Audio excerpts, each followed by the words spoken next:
She's still pretty, isn't she? So I'd like to tell you a little bit about this gal.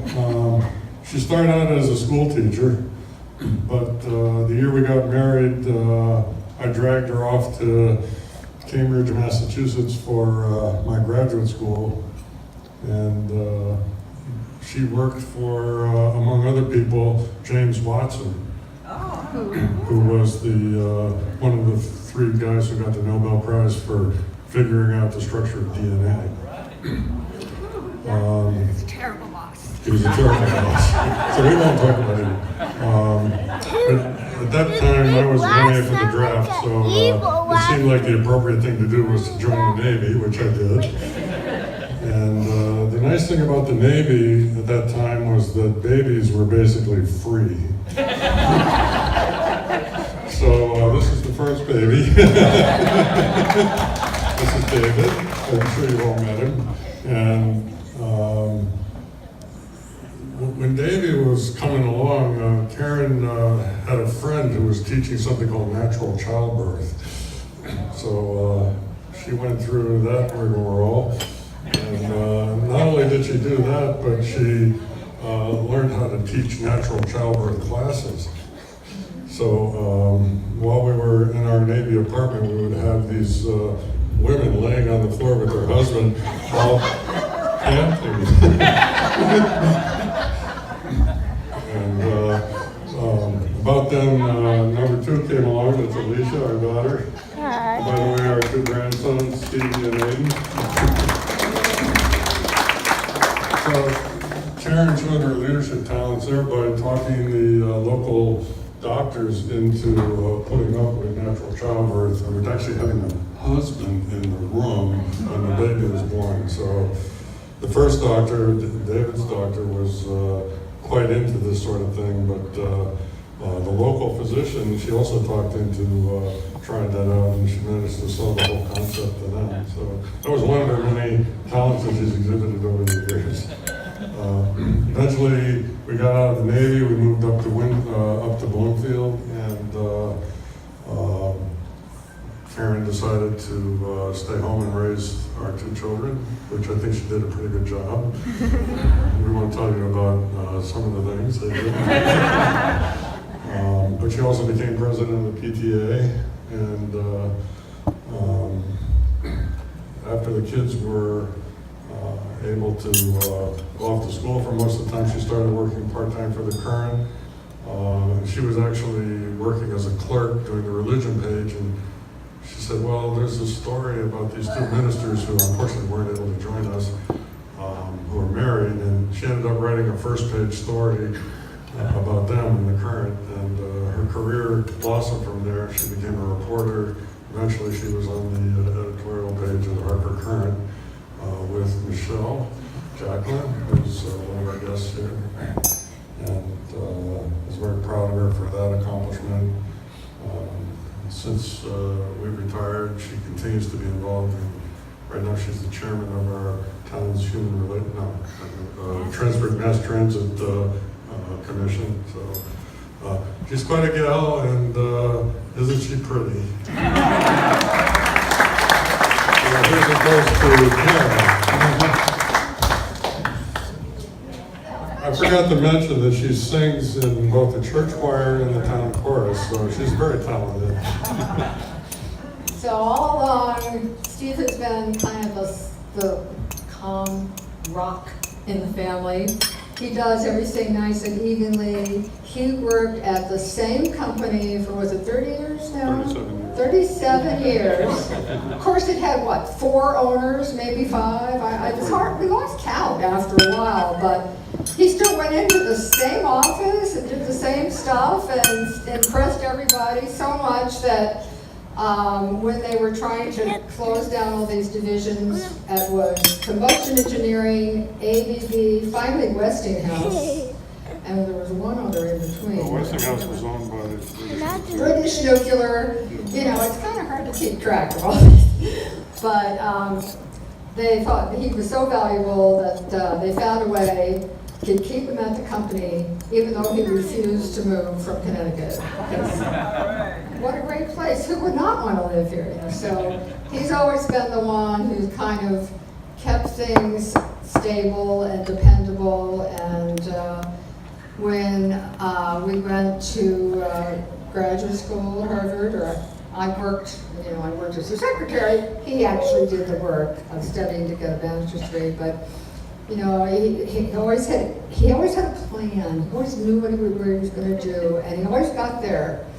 And in the Navy, it was the same thing. He managed to stay out of being shipped overseas and sailing on a ship. He taught other people how to sail on ships and submarines, but he never went himself. Never went in the Navy, and he never went to sea, which is a good way to avoid getting killed during the Vietnam War. So we had to take an extra year, and I said, really, we have to like stay in the service for 4 years? We only have to do it for 3 in order to be in the Navy? I said, yeah, believe me, it's a good idea. And he was right. And then he hauled me off to Connecticut, which I said, I don't know if I want to live in Connecticut. It's cold there, I have relatives there. And still do it in the Boston area now. Scott, my cousin, grew up in Litchfield, Connecticut, and I visited him a lot, and let me know, I'll tell you, it was cold there. But he talked me into it and taught me how to love Connecticut, and he dragged me to all these places that were beautiful, and I was actually near my relatives, so in the end it was really wonderful. And the other thing he did that I was thinking, I don't think I really want to do that, was when we started camping. Camping. Some of you probably know how I reacted to that. But we were in the Navy. We could get free tents and cots and all kinds of equipment to rent for next to nothing. So it sounded like a good idea, since the Navy didn't pay that well, and a vacation for $15 a day was pretty good. So we tried that out, and he promised that he would do all the tenting and sweeping out of the area and cleaning up as long as I cooked. So that was a pretty good deal for me, and we were camping for probably 10 years after that. So he had some pretty good ideas along the way, some of which I thought were pretty crazy, but they all turned out to be wonderful. So this is a guy who has always been there for me, and he's somebody who I can count on. There's a rock, and also an extremely smart person. Always has these ideas that I never think of, and it turns out pretty well. So I'm pretty lucky, and I'm really glad we had this adventure together.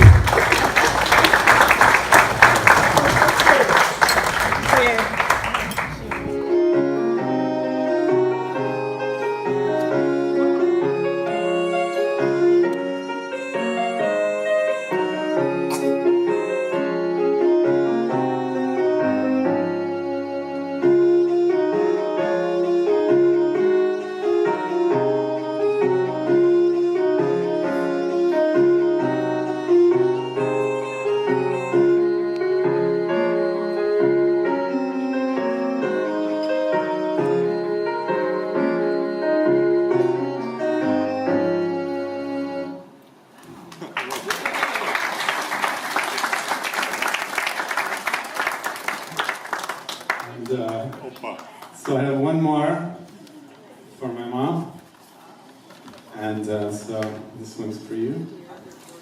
And I thought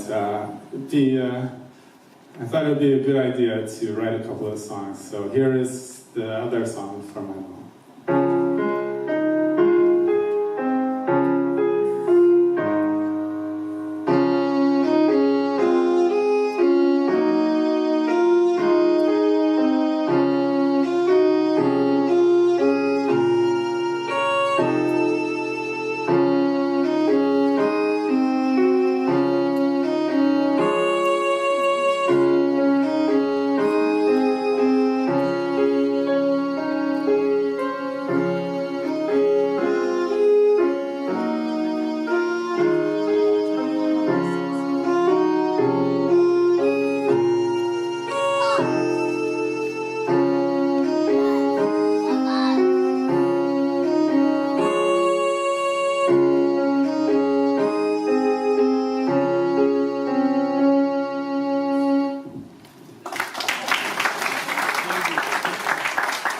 there's one song for each of you, and congratulations on 50 great years and many more.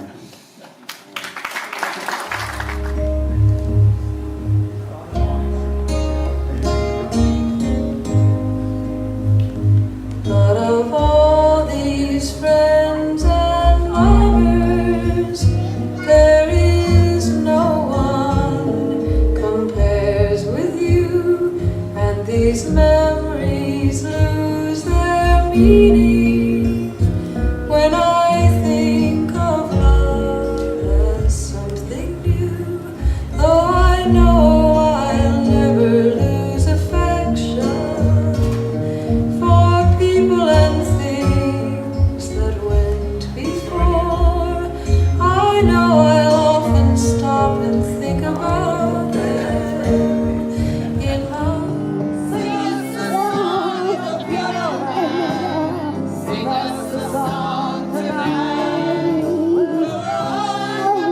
our melody, and you will feel alright. Portava turno dall'ingiorno, sempre in tono in giro sta. Si riscaglia, sempre ma bella, e non si dà. La la la la la la la la la la la la la la la. Raso ripetili, lanciati fuori, ci apri comando tutto questa. Raso ripetili, lanci in cammino, lacrimi comando tutto questa. It's up to you, New York.